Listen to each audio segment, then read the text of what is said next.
ఎంతో కష్టపడి ఎంతో కూడబెట్టుకున్న డబ్బు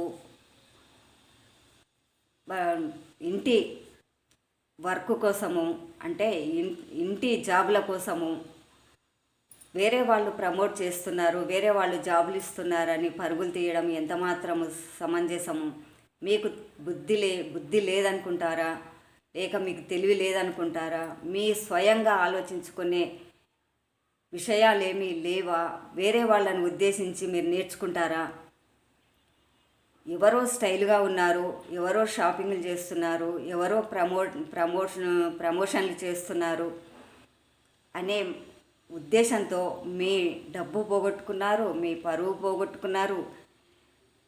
మీ ఇంటిలో ఎంత బాధలు అనుభవిస్తున్నారు, భర్తలకు తెలియకుండా డబ్బులు కట్టి, ఇంట్లో ఫ్యామిలీలకు, తల్లిదండ్రులకు, అత్తామామలకు తెలియకుండా డబ్బులు జాబుల గురించి కట్టి ఏదో నెలకు 15,000 20,000 సంపాదించుకుందామనే ఆలోచనతో మీరు చేశారు. కానీ అక్కడ నిజాలేవో తెలిసేంత వరకు, మీ డబ్బు మీ చేతికి అందేంత వరకు ఓపిక పట్టండి. ఛానల్ చాలా చాలా చాలా ట్రోల్ అవుతున్నాయి, కానీ డబ్బు పోగొట్టుకున్న వారి బాధ ఎంత ఉంటుందో తెలుసు.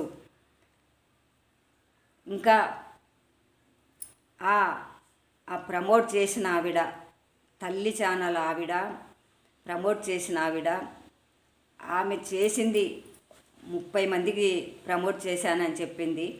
30 మందిలో ఇద్దరో ముగ్గురో సఫర్ అవుతున్నారని కూడా ఒక ఛానల్ పెట్టారంట. ఆ ఛానల్ కూడా డిలీట్ చేశారు. కానీ ఆమె న్యాయపరంగా, చట్టపరంగా ఆమె ప్రమోట్ చేసి ఉంటే బాధితులకు, వాళ్ళు ఎంతమంది అయినా సరే వాళ్ళ ఆ బాధితులకు న్యాయంగా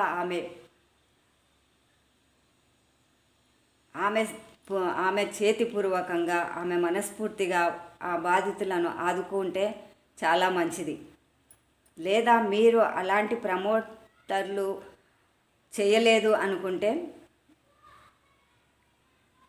అది నిజమా అబద్ధమా అనేది మీరే తెలుసుకోవాలి. అటు తల్లి ఛానల్ వాళ్ళైనా సరే, బాధితులైనా సరే, అది మనకు నిజాలు తెలిసేంత వరకు ఓపిక పట్టాలి. ఎన్నో కామెంట్లు, ఇష్టం వచ్చినట్లు కామెంట్లు వస్తున్నాయి, అటువైపు ఇటువైపు. ఇది ఇంతటితో సమాప్తము అనుకుంటే సుఖాంతం అవుతుంది. పెంచుకోవాలనుకుంటే బాధితులు బయటకు వచ్చిన, ప్రమోషన్ చేసిన ఆవిడ బయటకు వచ్చిన, అది నిజాలు అనేది బయటపడాలి. ఓకేనండి, నేను మరొక వీడియోలో కలుసుకుంటాను.